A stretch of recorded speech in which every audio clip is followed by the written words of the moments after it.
नमस्कार. नवीन वर्षाच्या निमित्ताने आपल्या सर्वांना खूप शुभेच्छा. हे नवीन वर्ष आपल्याला सुखसमृद्धीचे व भरभराटीचे जावो अशी आई तुळजाभवानीच्या चरणी मी प्रार्थना करतो. आजच्या या फेसबुक लाईव्हच्या माध्यमातून सोयाबीन खरेदीच्या बाबतीत आधी मी बोलणार आहे.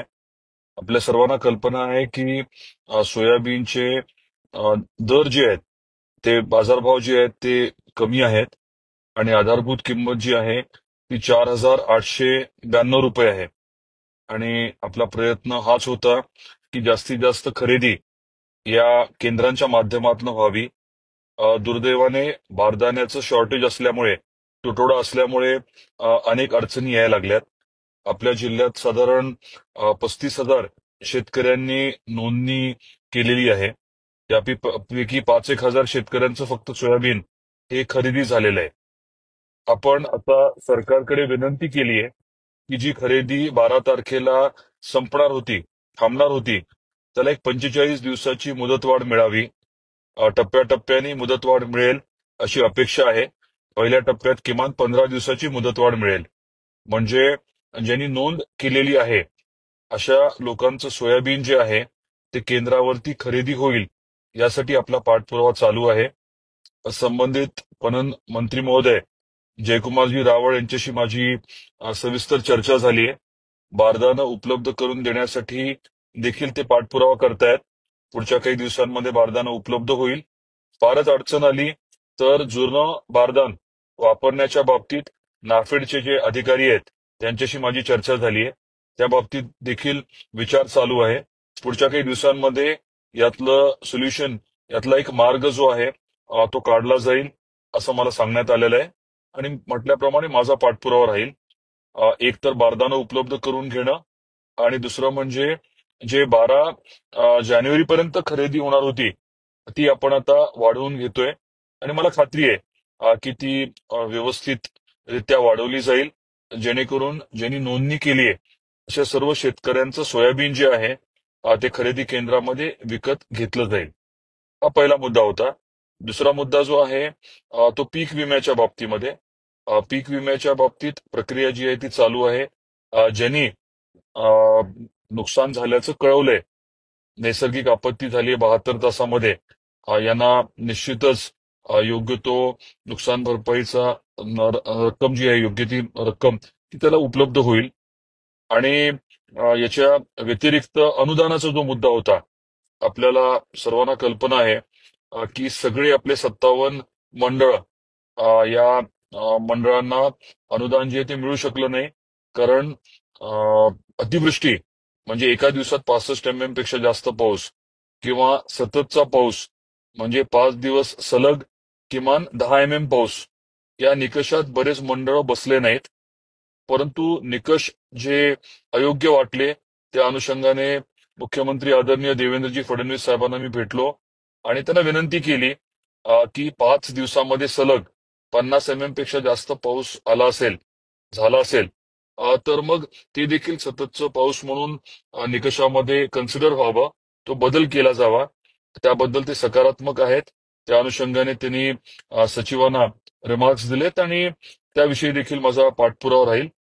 आपण निकष जे आहे ते बदलून घेऊन ज्या शेतकऱ्यांचं नुकसान झालंय पण जे मंडळ वगळली गेली आहेत आणि मदत मिळाली नाहीये त्याच्या बाबतीत देखील आपण पाठपुरावा करतोय. या सर्व प्रक्रियेमध्ये आपलं देखील सहकार्य पाहिजे. जिथे काही लागेल ते मी निश्चित आपल्याला सांगेन. पण महत्वाची बाब ही आहे की सोयाबीनची खरेदीची तारीख जी आहे ती वाढवली जाईल, बारदाना उपलब्ध केलं जाईल. हा एक भाग. दुसरं म्हणजे पीक विम्याच्या बाबतीतली आपली जी न्यायालयीन प्रक्रिया आहे ती देखील व्यवस्थित चालू आहे. दोर्डे पाटील साहेबांना आता सरकारच्या वतीने आपण घेतलेलं आहे आणि या महिन्यामध्ये, जानेवारीमध्ये बरीच त्या विषयामध्ये प्रगती होईल. आपल्याला आठवत असेल की जवळजवळ 650 कोटी रुपये आपल्याला अजून या विमा कंपन्यांकडनं येणं आहे. आणि तिसरा मुद्दा आहे तो अनुदानाचा. जे मंडळ वगळले गेले होते ते सततच्या पावसाच्या निकषात आणण्यासाठी आपण निकषांमध्ये बदल करण्याचं जे ठरवलंय, जो प्रयत्न करतोय, त्या बाबतीत मुख्यमंत्री महोदय सकारात्मक आहेत आणि ती प्रक्रिया देखील आपण आता सुरू केली आहे. माझा पाठपुरावा राहील आणि जसं काही पुढे याच्यामध्ये घटना घडतील तसं मी आपल्यापर्यंत ती माहिती पोहोचवेन. आता मी एकदा जरा सामायिक क्षेत्राचं अनुदान बालाजी मगर सांगताय ते बरोबर आहे. त्या बाबतीत मी फॉलोअप करतोय.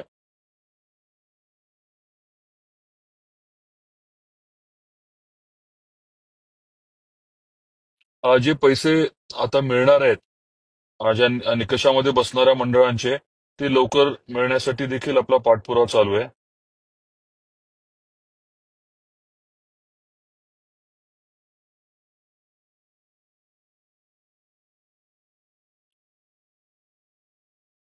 सर्वांना परत एकदा नमस्कार आणि सर्वांना परत एकदा नवीन वर्षाच्या खूप खूप शुभेच्छा.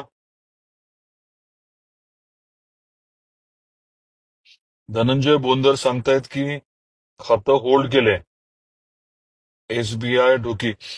धनंजय जरा डिटेल मला सांगा. टेक्स्ट मेसेज केला तर बरं होईल. का होल्ड केले ते जरा माहिती लागेल मला.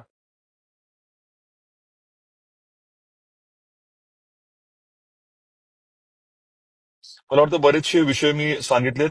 नवीन 2 विषय आपल्याला सांगतो. आपण लक्ष 10,000 ही मोहीम आता हाती घेतलीय. 12 वेगवेगळ्या प्रकल्पांच्या माध्यमातून 10,000 रोजगार निर्मितीसाठी आपण आता पूर्ण ताकदीने प्रयत्न करतोय. केंद्रात राज्यात आपलं सरकार असल्यामुळे हे सगळे महत्वाचे प्रकल्प मार्गी लागायला नक्कीच आता जास्ती अडचणी राहणार नाहीत. बऱ्याच कामांना आता गती देखील मिळालेली आहे. जिल्हाधिकाऱ्यांना दर 15 दिवसाला याचा आढावा घेण्याच्या बाबतीतही सांगितलंय आणि आपण प्रत्येक प्रकल्पासाठी सुकाणू समिती करतोय.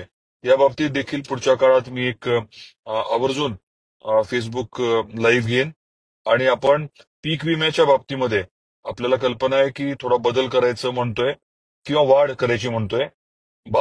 उद्या बाजारभाव जर गडगडले, जसं आता सोयाबीनचे बाजारभाव जागतिक स्तरावरती 3,000 रुपये क्विंटल आहेत. बाजारभाव आता सध्या 4,000च्या आसपास आपल्याकडे आहेत आणि आधारभूत किंमत मात्र 4,892 आहे. तर जे शेतकरी बाजारात विकतायत त्यांचं मोठं नुकसान होतंय. तर यांना देखील पीक विम्याचं संरक्षण मिळावं या अनुषंगाने आपण नियोजन करतोय. आपण ग्रामसभा घ्यायला सुरुवात केली आहे आणि मुख्यमंत्री महोदयांकडे या बाबतीतली कल्पना देऊन माहिती देऊन त्यांना देखील मी विनंती केली आहे की केंद्र सरकारकडे हा विषय मांडला जावा. पण आपण सर्व मिळून या विषयावरती चर्चा करून हा पुढे नेऊ.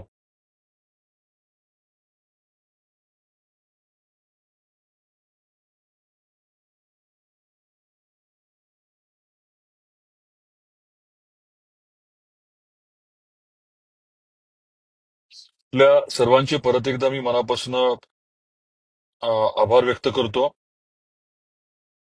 प्रश्न बरेचसे असे आहेत ज्याचं उत्तर मी ऑलरेडी दिलेलं आहे.